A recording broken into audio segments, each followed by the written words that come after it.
네, 하나님께서 우리 가운데 역사하실 일하실 일들이 기대를 합니다. 어, 좀 전에 제가 이렇게 들어오기 전에 밖에서 이제 우리 교회 앞에 마당에서 한 선병원에 계신 환자 한 분이 나와 계시길래 같이 말을 걸어서 이야기를 했거든요.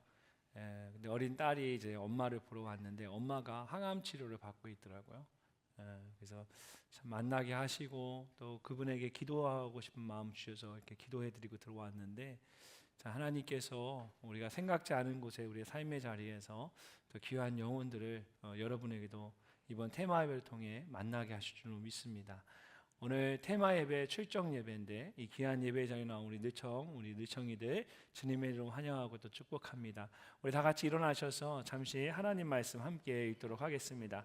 사도행전 3장 1절에서 10절까지의 말씀입니다. 제가 한 절 읽고 여러분 한 절 이렇게 교독하며 읽겠습니다. 마지막 10절은 함께 읽도록 하겠습니다.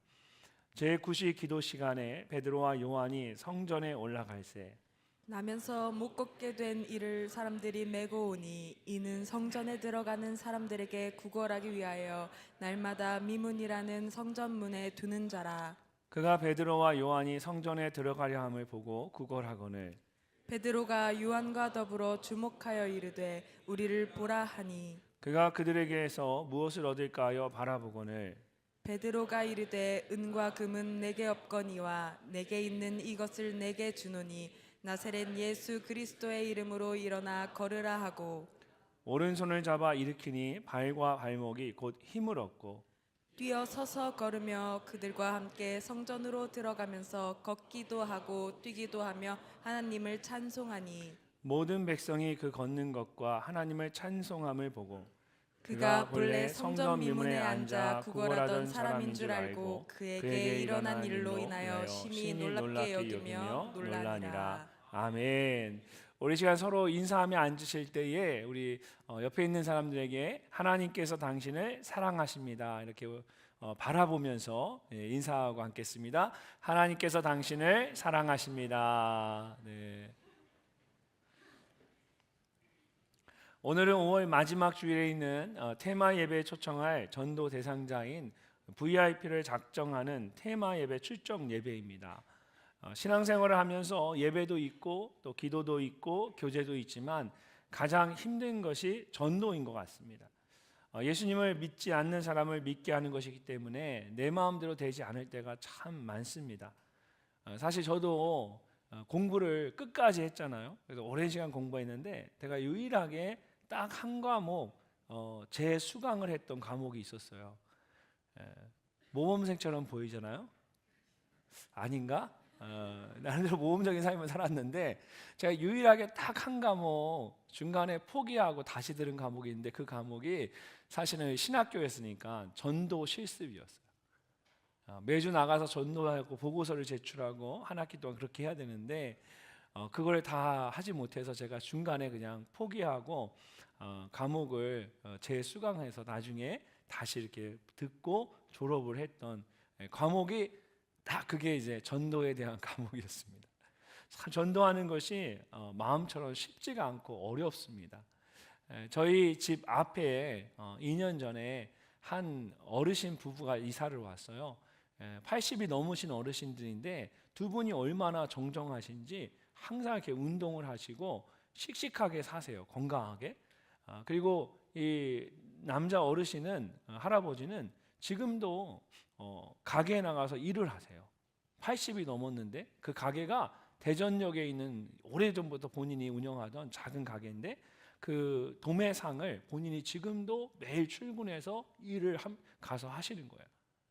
이분들은 보면 새벽에 일어나셔서 유성 온천에 가서 목욕을 하고 항상 7시에 매일 돌아와서 식사하고 출근을 하세요. 그래서 오늘 아침에도 제가 보통 주일날은 7시에 집에서 나오거든요. 그런데 오늘도 항상 주일 아침에 7시에 나오면 딱 주차장에서 항상 그분을 꼭 마주칩니다. 그러니까 오늘도 아침에 7시에 주차장에서 만나고 인사를 탁 드리고 헤어졌어요. 그래서 제가 이분들을 전도하고 싶어서 우리 교회 테마 예배에 초청하고 전도하고 싶어서 굉장히 이렇게 애를 쓰는데 이 할아버지가 굉장히 반듯하신 분이에요. 규칙적인 삶 그리고 힘 있게 이제 딱 자기 주관을 가지고 사시는 분이라 이 할아버지가 요동함이 없는 거예요. 할머니는 조금 가고 싶은 마음이 있어요. 교회 같이 가봐야겠다 그런 마음이 있는데 그럴 때마다 이 할아버지가 아무 말씀을 안 하시니까 매번 테마 예배에 초청을 하는데도 이 할아버지 때문에 이게 전혀 진전이 없는 거예요. 근데 이번 주에 이 할아버지가 꿈을 꾸셨답니다. 근데 꿈속에 제가 나타난 거예요. 할아버지가 꿈속에서 저도 전해 들었는데 할아버지 꿈속에서 이제 배 앞에 배가 있는데 그 배를 타고 어디 가려고 이제 배에 딱 올라타려고 하는데 제가 뒤에서 나타나서 할아버지 거기로 가시면 안 돼요. 이리로 오세요 하고 부르더라는 거예요. 그리고는 그 할아버지를 모시고 제가 저희 집으로 이렇게 모시고 들어갔대요. 할아버지가 그 꿈을 꾸시고 할머니가 그 이야기를 하면서 앞집에 사는 목사님이 나를 위해서 기도하긴 참 많이 하나 봐 이러셨다는 거예요. 제가 그 말을 듣고 이번에 하나님 뭔가 하시려나 보다라는 생각이 들어서 이 앞집에 계신 할아버지 할머니를 꼭 초대해서 우리 집에서 차라도 한 잔 꼭 같이 마셔야겠다. 지금 그런 생각하고 있어요. 그래서 이번 테마 예배는 이 두 분을 꼭 초청해서 함께 예배드려야겠다. 여러분 어떻게 하면 우리가 믿지 않는 사람들을 잘 전도해서 믿을 수 있게 할 수 있을까요? 오늘 말씀을 보면 나면서부터 걷지 못한 한 사람이 예수님을 믿게 되는 아주 놀라운 일이 일어나게 됩니다. 그는 무려 40년 동안 하나님을 모른 채 살았습니다. 정확히 말하면 하나님을 외면한 채 살았습니다. 그런데 베드로와 요한을 통해 걷지 못하던 발과 발목이 치유를 받고 그 영혼이 구원을 받는 놀라운 일이 일어나게 된 겁니다. 절대 믿을 것 같지 않았던 한 사람이 믿게 된 것입니다. 어떻게 이런 놀라운 일이 일어날 수 있었을까요? 여러분에게도 오랜 동안 이 40년 동안 한 번도 걷지 못한 이 사람처럼 예수님을 꼭 믿고 구원받아야 하는 사람이 있으실 겁니다. 함께 살고 있는 사랑하는 부모님일 수도 있고 또 형제일 수도 있고 가까운 친구나 이웃일 수도 있습니다. 어떻게 하면 그 사람이 예수님을 믿고 구원받을 수 있을까요? 가장 먼저 우리는 기도로 준비해야 합니다. 기도로 시작해야 합니다. 나면서부터 한 번도 걷지 못했던 사람이 처음으로 걷고 뛸 뿐만 아니라 예수님을 믿게 되는 이 놀라운 구원의 사건이 어떻게 일어나게 되었을까요? 1절 말씀을 보시면 이 일이 어떻게 시작되었는지를 알 수가 있습니다. 우리 함께 한번 읽어보도록 하겠습니다. 제9시 기도 시간에 베드로와 요한이 성전에 올라갈새. 아멘.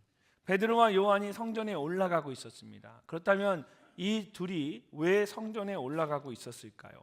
성경이 제9시 기도 시간에라고 말씀하고 있습니다. 제9시라는 말은 우리 시간은 오후 3시를 말합니다. 당시 유대인들은 해가 뜨는 아침 6시부터 1시, 2시, 3시 이렇게 시간을 매겼습니다. 그래서 여러분 성경에 나오는 시간을 우리가 사용하는 시간으로 계산을 하려면 각 시간에 6시간을 더하시면 됩니다. 이미 6시간이 지난 다음에 1시, 2시니까 거기에 6시간을 더하시면 돼요. 그러니까 제9시, 9시도 마찬가지입니다. 성경에서는 9시라고 말하고 있지만 아침 6시부터 시작해서 9시, 9시라고 말하는 것입니다. 그렇기 때문에 이 9시에 6시를 더하면 우리 시간으로 15시인 오후 3시가 됩니다. 당시 경건한 유대인들에게 이 오후 3시는 아주 중요한 시간이었습니다. 하루에 3번 아침 9시, 낮 12시, 오후 3시 이렇게 시간을 정해놓고 기도를 했는데 그 중에서 오후 3시에 드리는 기도는 성전에서 제사를 드리며 드리는 기도였기 때문에 가장 중요하게 여기는 기도의 시간이었습니다. 그래서 오전 9시와 낮 12시에는 각자가 있는 자리에서 성전을 향해 기도했지만 오후 3시에는 성전 가까이에 있는 사람들은 모두 성전에 가서 함께 기도하곤 했습니다. 그래서 베드로와 요한도 이제 오후 3시에 기도하기 위해서 성전에 올라가고 있었던 것입니다. 특별히 성경이 올라갈새라고 할 때에 헬라어의 미완료 시제를 사용했습니다. 이것은 계속해서 반복되는 동작이나 습관처럼 행해지는 행동을 묘사할 때 사용하는 특별한 헬라어의 표현입니다. 베드로와 요한이 성전에 올라가서 기도하는 것이 한 번만 하고 끝난 것이 아니라 영적인 습관처럼 매일 시간을 정해놓고 반복하는 것이었음을 강조하고 있는 겁니다. 사실 이것은 예수님께서 먼저 보여주셨던 기도의 모범이기도 했습니다. 누가복음 22장을 보면 예수께서 나가사 습관을 따라 감나안산에 가심에 제자들도 따라갔더니 라고 말씀합니다. 예수님께서는 영적인 습관처럼 항상 습관을 따라 감람산에 올라가서 기도하는 시간을 가지셨습니다. 그리고 베드로와 요한도 그런 예수님의 모범을 따라서 정해진 시간에 성전에 올라가서 항상 기도했던 겁니다. 물론 이렇게 기도한다고 해서 무조건 나면서부터 걷지 못했던 사람이 걷고 뛰며 하나님을 찬양하는 놀라운 기적이나 구원의 사건이 일어나는 것은 아닙니다. 그러나 이 놀라운 일이 제9시 기도 시간에 라는 말씀으로 시작되는 것은 이 모든 일이 결국은 기도로 시작되었음을 보여주는 것입니다. 2절 말씀을 보면 나면서부터 걷지 못한 사람에 대해서 날마다 미문이란 성전 문에 두는 자라고 합니다. 이 사람은 매일 미문이란 성전 문 앞에 있었습니다. 베드로와 요한도 그 앞을 이미 여러 번 지나갔을 것입니다. 근데 이전까지는 그냥 스치듯 지나갔던 겁니다. 그런데 이날은 달랐습니다. 구걸하는 그의 목소리가 선명하게 들렸던 겁니다. 제가 좀 전에 밖에 나갔다가 이 벤치에 앉아있는, 테이블에 앉아있는 선병원에 오신 그 환자분을 봤다고 했죠. 아마도 제 생각에는 제가 계속해서 영혼을 위해 기도하고 오늘 또 이 나면서도 걷지 못한 자에 대한 그 말씀을 함께 아침부터 나누었기 때문에 제 마음 가운데 그런 영혼에 대한 관심이 있었던 것 같아요.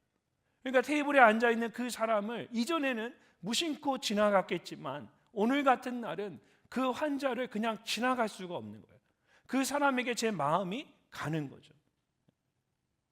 그처럼 베드로와 요한이 매일 지나가면서 보았던 나면서도 걷지 못한 사람이었는데 그날은 그 사람이 그들의 눈 가운데 그 목소리가 들려오기 시작한 거예요.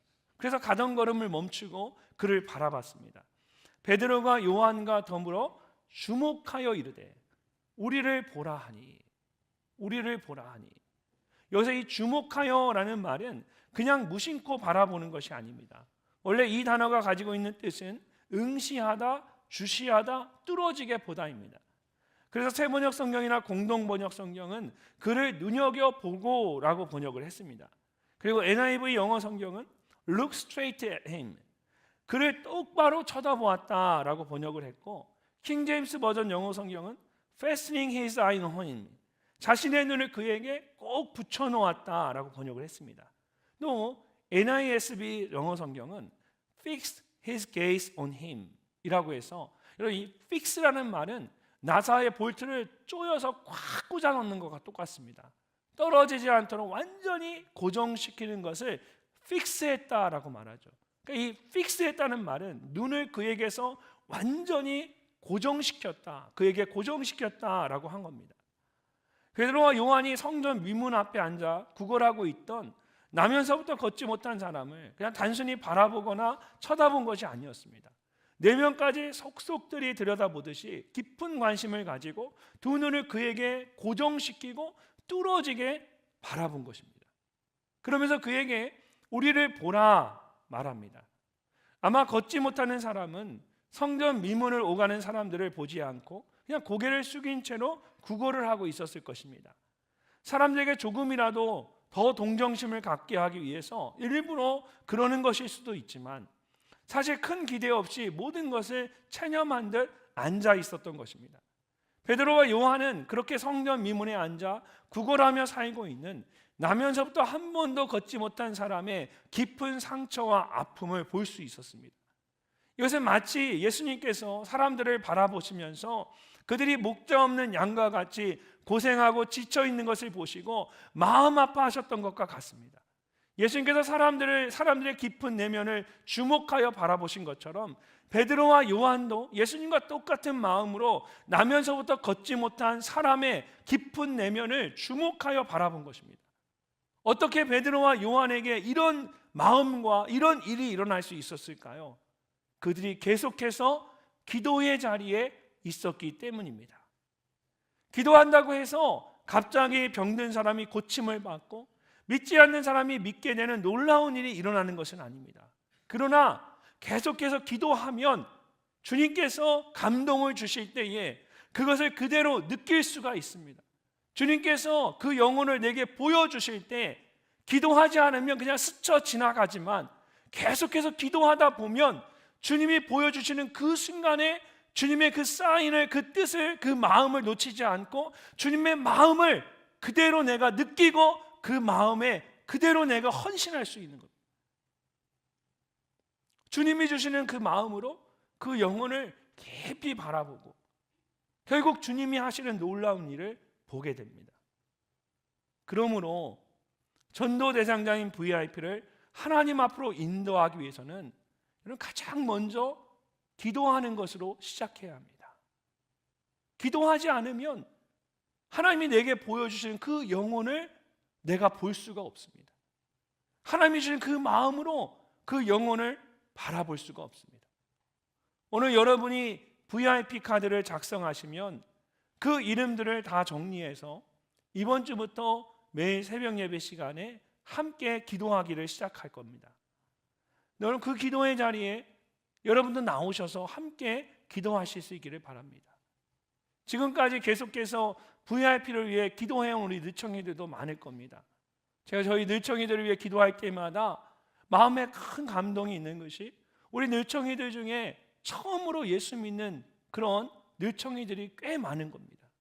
가정에서 믿음의 1세대인 느청이들을 보면서 얼마나 감사한지 모릅니다. 근데 그 믿음의 1세대에 있기 때문에 여러분 안에 사랑하는 가족, 특별히 부모님에 대한 또 형제들에 대한 기도의 제목이 있는 걸로 알고 있습니다. 여러분 그 오랫동안 기도하는데 여전히 믿지 않는 나의 부모님과 나의 형제들을 위해서 가장 먼저 기도로 시작하는 겁니다. 그럴 때 하나님께서 기도하는 가운데 하나님이 영적인 기회를 주시고 사랑하는 부모님과 가족을 하나님의 전으로 불러주실 줄로 믿습니다. 아직 아무 일도 일어나지 않았다고 해서 여러분 포기하지 마십시오. 다시 한번 새로운 마음을 가지고 다시 한번 기도로 시작하십시오. 하나님께서 그런 여러분에게 결정적인 때를 보게 하실 겁니다. 새벽 예배에 나와서 기도하고 금요 성령 예배에 나와서 기도하고 또 목장 식구들과 함께 여러분 기도하세요. 여러분의 VIP들을 여러분 목장 식구들과 함께 나누고 함께 목장이 기도하기 시작하는 겁니다. 그렇게 기도함으로 테마 예배를 준비하는 우리 늘청이들 되시기를 주님의 이름으로 축복합니다. 두 번째로 우리는 예수님을 전해야 합니다. 나면서부터 걷지 못한 사람이 성전 미문까지 올 수 있었던 것은 그를 도와주는 사람들이 있었기 때문입니다. 나면서 못 걷게 된 이를 사람들이 메고 오니 이는 성전에 들어가는 사람들에게 구걸하기 위하여 날마다 미문이란 성전문에 두는 자라. 사람들이 나면서부터 걷지 못한 사람을 성전 미문 앞에 데려다 놓았습니다.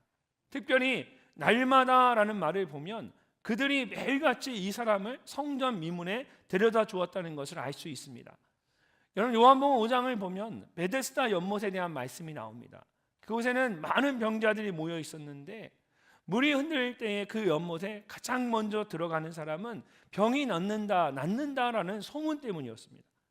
38년 된 병자도 그 소문을 듣고 베데스다 연못에 와서 오랜 시간 동안 기다리고 있었습니다. 왜냐하면 물이 흔들릴 때에 빨리 연못으로 뛰어 들어가야 하는데 이 38년 된 병자는 혼자 힘으로 뛰어갈 수가 없었던 겁니다.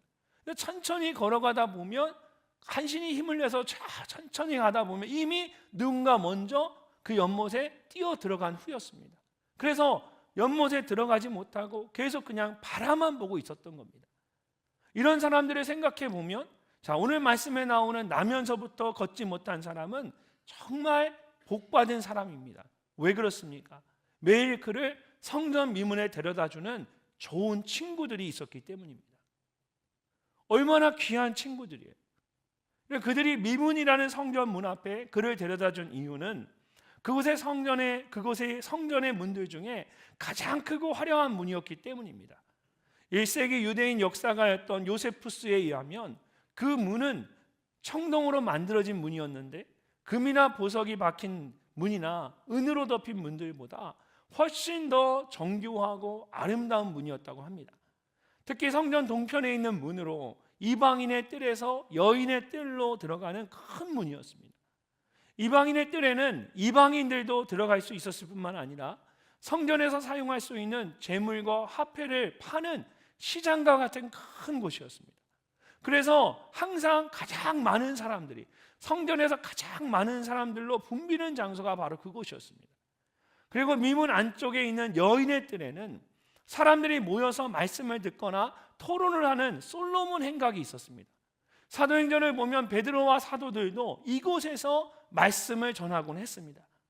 가장 많은 사람들이 모이는 장소였던 겁니다. 무엇보다 그 사람들이 어떤 사람들입니까? 예배하고 기도하기 위해서 성전을 찾는 사람들이었습니다. 얼마나 그 마음이 넉넉하고 좋았겠습니까?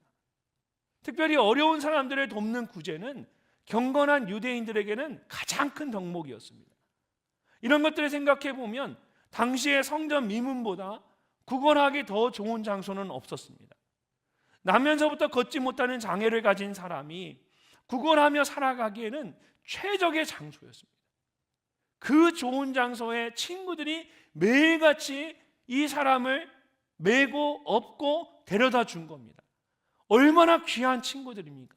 얼마나 선하고 좋은 일을 했습니까? 그런데 날마다 그곳에 앉아있던 이 구걸하던 그는 정말 행복했을까요? 3절 말씀을 보면 그에 대해서 이렇게 말씀합니다. 그가 베드로와 요한이 성전에 들어가려 함을 보고 구걸하거늘. 이 구걸하거늘 이라는 말은 그냥 보기에는 아무런 느낌이 없습니다. 그냥 평범한 표현처럼 보이죠. 근데 헬라어 원어에는 아주 절박한 마음이 담겨져 있습니다. 사람이 가난한 것에, 성경에서 가난을 표현할 때 세 가지 정도 등급이 있습니다. 한 가지는, 첫 번째는 내가 오늘 내가 하고 싶은 걸 하지 못하는 가난입니다. 먹고 살 건 다 있어요. 근데 내가 하고 싶은 거, 내 여가 생활, 내가 갖고 싶은 거를 갖지 못하는 그런 가난이 있습니다. 그보다 더 힘든 가난은 어떤 가난입니까? 매 순간마다 무엇을 먹어야 할지 일하고 먹어야 하는, 매일 일하고 하루하루를 살아가는 삶, 그런 가난이 있습니다. 그리고 그것보다 더 힘든 가난은 어떤 가난일까요? 내 힘으로는 도저히 먹고 살 수 없는 가난입니다. 누군가가 나를 도와주지 않으면 어떻게 할 수 없는 그런 절박한 상황, 그런 가난입니다. 근데 오늘 여기서 구걸하거늘이란 이 말씀 속에는 그런 정말 가장 심각한 가난을 의미하는 겁니다. 그래서 단순히 구걸하거늘이라고 번역하기보다는 요청하다, 간청하다, 탄원하다라고 번역하는 것이 훨씬 더 낫습니다. 그것도 능동태 미완료로 표현을 했습니다. 간절하게 요청하고 구하는 것이 끊임없이 계속해서 반복되고 있다는 것을 강조하는 것입니다. 나면서부터 걷지 못한 사람은 날마다 구걸하지 않고는 도저히 살 수 없는 아주 절박한 삶을 살고 있었습니다. 그리고 베드로와 요한이 그의 그런 안타까운 모습을 보고 그를 주목해서 바라보게 된 것입니다. 사랑하는 여러분, 성전 미문에 앉아서 구걸을 하고 있는 이 사람을 보면서 여러분은 어떤 생각이 드십니까? 사람들은 구걸을 할 수 있도록 그를 성전 미문에 데려다 주는 것이 최선이라고 생각했을 겁니다. 그 사람을 메고 업고 성전까지 올라가서 그 성전 미문에 내려놓으면서 그 친구들은 우리가 이 친구를 위해 정말 선한 일을 했다, 좋은 일을 했다 생각할 겁니다. 세상 사람들도 칭찬할 거예요. 야, 젊은 사람들이 다르네. 어떻게 저렇게 아픈 사람, 움직이지 못하는 사람을 위해 매일같이 저렇게 수고하고 애쓰고 구제하고 도울 수 있을까? 그러나 그의 인생은 점점 더 비참해졌습니다. 아무런 소망 없이 사람들이 던져주는 동전만 바라보면서 하루하루를 살게 된 것입니다. 선한 일을 했고 구제했지만 그의 인생에 변한 건 아무것도 없었습니다. 어려운 가운데 있는 사람을 돕거나 구제하는 것은 정말 선한 일입니다. 그러나 그런 인간적인 도움이, 그런 구제가 그 사람에게 궁극적인 해결책이 될 수는 없다라는 겁니다. 그렇다면 어떻게 해야 할까요? 6절 말씀을 보면 이렇게 말합니다. 우리 함께 한번 읽어보도록 하겠습니다. 베드로가 이르되 은과 금은 내게 없거니와 내게 있는 이것을 내게 주노니 나사렛 예수 그리스도의 이름으로 일어나 걸으라 하고. 아멘. 베드로와 요한이 구걸을 하고 있던 사람을 주목해서 바라보면서 우리를 보라고 말하자 그는 무엇인가 좋은 것을 줄 것이라는 기대를 가지고 그들을 바라봤습니다. 근데 베드로가 그에게 은과 금은 내게 없거니와 라고 말했습니다. 이 말은 사실이었습니다. 당시 초대교회 성도들은 재산을 모두 공동체에게 내놓고 함께 사용했기 때문에 베드로와 요한에게 금이나 은과 같은 값비싼 것이 있을 수 없었습니다. 그런데 베드로가 곧 이어서 말합니다. 내게 있는 이것을 내게 주노니. 도대체 베드로에게 있는 것이 무엇일까요? 그것은 나사렛 예수 그리스도의 이름이었습니다. 이것은 나사렛 예수와 예수 그리스도를 합쳐서 부른 것입니다. 나사렛 예수라는 말은 예수님이 나사렛 출신의 사람이라는 뜻입니다. 예수님이 실제로 계셨던 분이라는 것을 말하고 있는 겁니다. 또한 예수 그리스도는 단순히 이름을 말하는 것이 아니라 예수는 그리스도이시다, 예수는 구원자이시다 라는 선포이고 증언입니다. 그리고 이름은 그 사람의 전부나 존재 그 자체를 말하는 것입니다. 그래서 이름 안에 그 사람의 모든 것이 다 담겨져 있습니다. 그러므로 나사렛 예수 그리스도의 이름으로 라는 말은 나사렛 예수 그리스도와 함께 또는 나사렛 예수 그리스도의 능력으로 라는 뜻입니다. 베드로와 요한은 성전 미문에 앉아 구걸하고 있던 사람에게 금과 은이 아닌 나사렛 예수 그리스도를 전했습니다. 나면서부터 한 번도 걷지 못했던 사람에게 살아계신 예수 그리스도의 능력으로 일어나 걸으라고 담대하게 선포한 겁니다. 이처럼 우리가 전해야 할 것은 내 안에 있는 가장 귀한 것, 예수 그리스도의 이름입니다. 누군가를 돕고 구제하는 것도 좋은 일입니다. 누군가에게 그 마음을 헤아려주고 들어주고 그 사람을 위해서 좋은 것을 대접하고 그 사람에게 좋은 것을 나누어주고 어려운 그를 도와주는 것 다 좋은 일입니다. 그러나 가장 중요한 것은 그 영혼이 변화되기 위해서는 가장 중요한 것은 예수님이 그리스도이심을 전하는 것입니다. 그럴 때 그 영혼이 비로소 생명을 얻고 영원히 일어설 수가 있습니다. 바로 가장 귀한 그 이름이 바로 여러분 안에, 그 이름이 여러분 안에 있습니다. 내 안에 계신 예수 그리스도를 담대하게 전하는 우리 늘청이들 되시기를 주님의 이름으로 축복합니다. 마지막으로 하나님을 예배하는 예배의 자리로 인도해야 합니다. 베드로와 요한이 나면서부터 걷지 못한 사람에게 예수 그리스도의 이름을 전하고 그의 오른손을 잡아서 일으키자 그가 벌떡 일어났습니다. 7절과 8절 말씀을 우리 함께 한번 읽어보도록 하겠습니다. 오른손을 잡아 일으키니 발과 발목이 곧 힘을 얻고 뛰어서서 걸으며 그들과 함께 성전으로 들어가면서 걷기도 하고 뛰기도 하며 하나님을 찬송하니. 아멘. 이 사람은 처음에는 걷다가 나중에 가서 질병이나 사고로 걷지 못하게 된 사람이 아니라 나면서부터 한 번도 걷지 못했던 사람입니다. 그래서 발과 발목이 정상적으로 발달하지 않았을 뿐만 아니라 힘도 줄 수 없었습니다. 근데 가장 약한 발과 발목에 힘이 들어가더니 뛰어서서 걷기 시작했습니다. 여기서 이 뛰어서서라는 말은 뛰거나 서는 것을 따로 말하는 것이 아니라 한 번에 벌떡 일어서는 것을 말하는 겁니다. 그래서 다른 한글 성경에는 벌떡 일어나라고 되어 있고 영어 성경에는 he jumped, 점프했다라고 되어 있습니다. 그냥 서서히 나아진 것이 아닙니다. 예수 그리스도의 이름을 선포하는 그 순간에 예수님의 이름이 능력으로 나타나서 한순간에 모든 것이 고침을 받게 된 겁니다. 여러분, 하나님의 역사는 이렇게 일어납니다. 제가 경험한 하나님의 역사는 늘 이렇게 나타났습니다. 아무리 기도하고 아무리 애를 써도 하나님이 일하지 않으시고 내 기도를 듣지 않는 것 같아요. 근데 그 기도가 쌓이고 하나님의 때를 묵묵히 기다리면 하나님께서 반드시 역사하는 그 순간이 있습니다.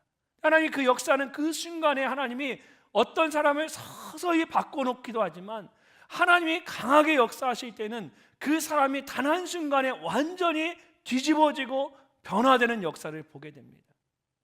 여러분, 기도하시고 간구하고 인내하는데 아무런 변화가 일어나는 것 같지 않고 내 삶이 변하지 않고 그 사람의 삶도 변하지 않는 것 같아서 낙심하고 절망하지 마세요. 하나님의 일은, 하나님의 일하심은 우리가 생각지 않은 방법으로 놀랍게 역사하십니다. 뛰어서서 벌떡 일어났다는 말은 그런 놀라운 치유의 역사를 보여주는 기적의 사건이었습니다. 하나님의 일하심이 어떠한지를 우리에게 보여주는 겁니다. 그러면서 걷기도 하고 뛰기도 하며 하나님을 찬송하니라고 말합니다. 현재 분사를 3개나 연달아 사용하면서 역동적인 모습을 보여주고 있습니다. 천천히 걷기도 하고 빨리 달리기도 하고 또 껑충껑충 뛰어오르기도 하고 이런 역동적인 모습들을 통해서 이 사람이 완전히 치유되었을 뿐만 아니라 얼마나 기쁘고 놀라운 일인지를 보여주고 있는 겁니다. 그런데 말씀을 잘 보면 정말 놀라운 일은 따로 있었습니다. 그들과 함께 성전으로 들어가면서 라는 말씀입니다. 성전으로 들어가면서. 나면서부터 걷지 못한 사람은 날마다 성전 문 앞에 앉아 있었지만 한 번도 성전 안에 들어간 적이 없었습니다. 당시의 율법이 육체적인 장애를 가진 사람은 부정한 것으로 여겼기 때문에 성전에 들어갈 수가 없었던 것입니다. 그러나 또한 스스로 성전에 들어갈 생각도 하지 않았습니다. 그에게 성전은 단지 구걸을 하는 장소에 불과했기 때문입니다. 그런데 베드로와 요한을 통해 예수 그리스도의 이름을 듣고 일어난 후에는 그들과 함께 성전에 들어가고 싶다는 생각을 하게 되었습니다. 그래서 걷고 뛰며 그들과 함께 성전에 들어갑니다. 그럴 때에 그의 인생에 가장 축복된 일이 일어나기 시작했습니다. 바로 예수 그리스도를 믿음으로 완전히 새롭게 되는 이 생명의 복음을 그가 온전히 듣게 된 겁니다. 성전에 들어갈 때까지는 베드로와 요한을 통해서 예수 그리스도라는 이름을 듣고 병이 낫는 기적을 체험하기도 했지만 정확하게 예수 그리스도의 이름이 무엇을 의미하는지, 자기의 질병이 어떻게 낫게 되었는지를 그는 정확하게 이 모든 일의 경과를 다 알지 못했습니다. 근데 성전에 들어가자 베드로가 전하는 말씀을 들으면서 비로소 자신이 어떻게 낫게 되었는지, 예수 그리스도의 이름이 무엇을 의미하는지를 그가 정확하게 알게 됩니다. 3장 16절 말씀을 보면 베드로가 사람들을 향해서 예수님께서 모든 사람들을 위해 죽으셨고 다시 살아나셨다라는 복음을 전하고 이렇게 말합니다. 그 이름을 믿음으로 그 이름이 너희가 보고하는 이 사람을 성하게 하였나니 예수로 말미암아 난 믿음이 너희 모든 사람 앞에서 이같이 완전히 낫게 하였느니라. 나면서부터 걷지 못했던 사람이 예수 그리스도의 이름을 믿음으로 이렇게 완전히 고침을 받게 되었다라는 겁니다. 그러면서 그들에게 회개하고 믿을 것을 선포합니다. 그러므로 너희가 회개하고 돌이켜 너희 죄 없이 함을 받으라. 이같이 하면 새롭게 되는 날이 주 앞으로부터 이를 것이요. 이처럼 나면서부터 걷지 못했던 사람은 베드로와 함께 성전에 들어가면서 예수님을 믿고 회개함으로 새롭게 거듭나는 복음을 자세하게 듣게 되었습니다. 그의 구원이 온전히 이루어지고 믿음의 첫걸음을 내딛게 된 겁니다. 이처럼 예수님의 이름을 듣는 것이 가장 중요하지만 듣는 것으로 끝나는 것이 아니라 함께 하나님을 예배하는 예배의 자리까지 나아갈 수 있어야 합니다.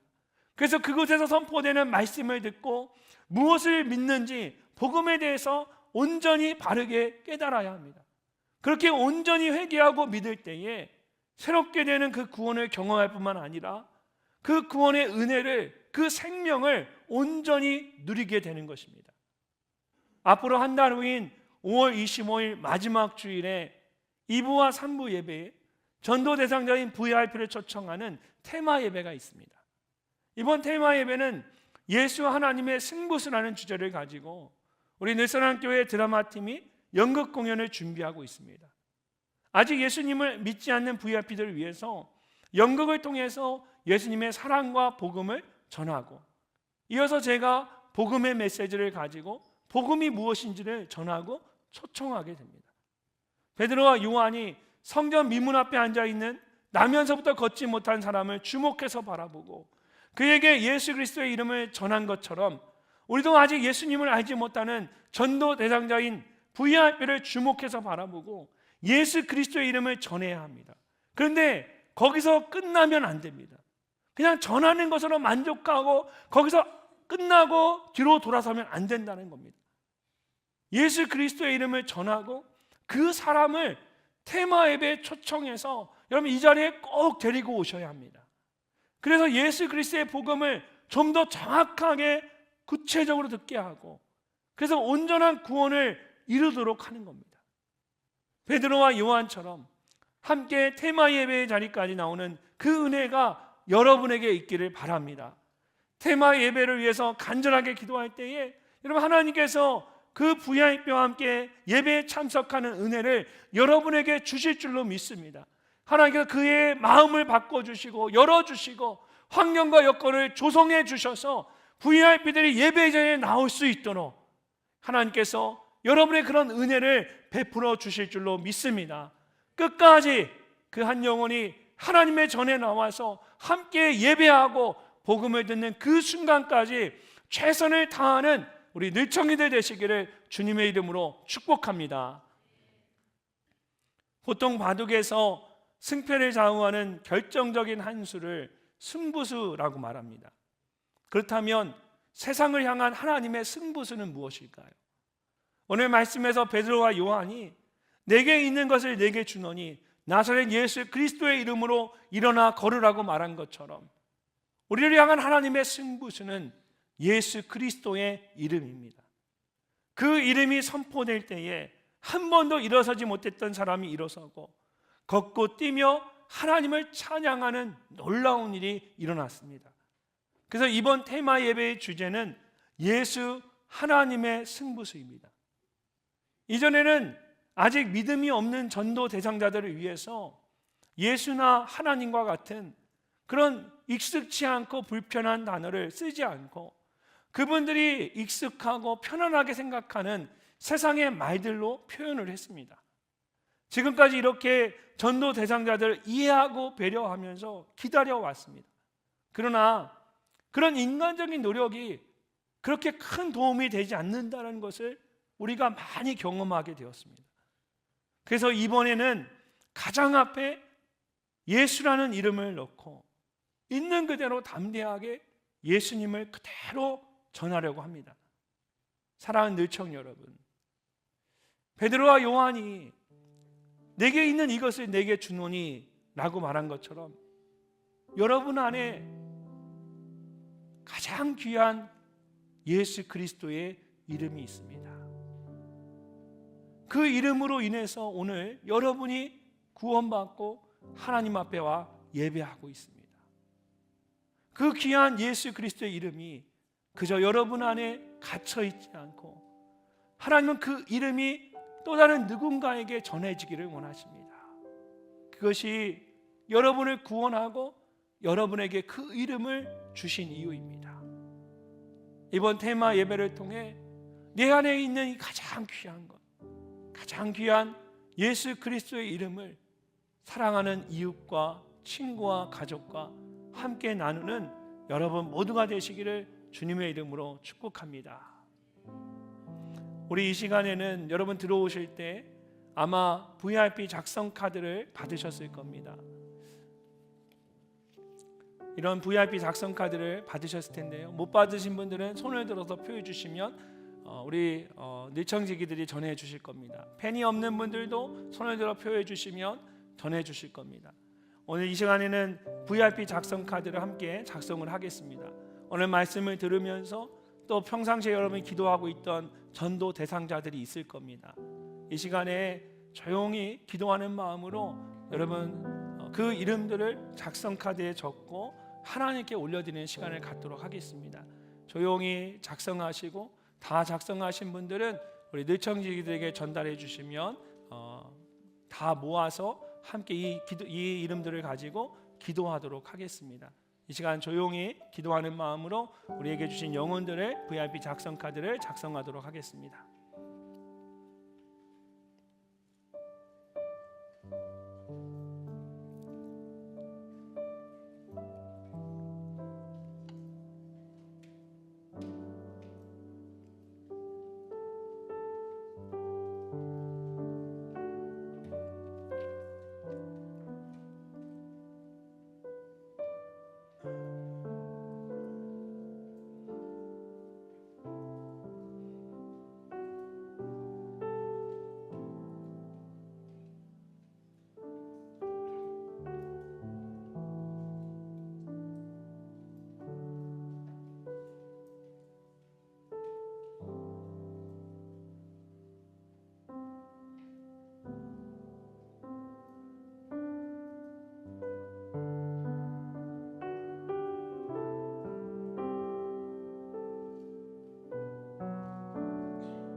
네, 아직 작성하지 못하신 분들은 우리 나가시면서 뒤에 준비된 배스켓에 이렇게 카드를 제출해 주시면 되겠습니다. 어제 제가 결혼 주례, 우리 늦청이들 커플 결혼 주례를 했어요. 근데 그 주례할 때 그 커플의 기도의 제목이 양가의 가족들이 예수님을 믿고 구원받기를 원합니다. 또 신앙이 식어진 신앙이 다시 새롭게 살아나기를 원합니다. 그것이 결혼하는 커플의 기도의 제목이었어요. 그래서 어제 제가 주례를 마치고 양가의 부모님께 찾아가서 정확하게 말씀을 드렸어요. 사랑하는 자녀들을 위해서 두 분이 정말 예수님을 온전히 믿기를 원합니다. 두 분의 신앙이 다시 한번 살아나기를 원합니다. 여러분 안에 그런 기도의 제목들이 참 많을 겁니다. 그런데 그 사람을 변화시키는 것은 다른 어떤 것이 아니라 바로 예수 그리스도의 이름입니다. 예수 그리스도의 이름을 전해야 그 영혼이 변화될 수가 있습니다. 좋은 사람, 착한 사람으로 남으려 하지 말고 내게 있는 가장 귀한 것을 나누어 주는 그런 생명을 나누는 사람이 되시기를 바랍니다.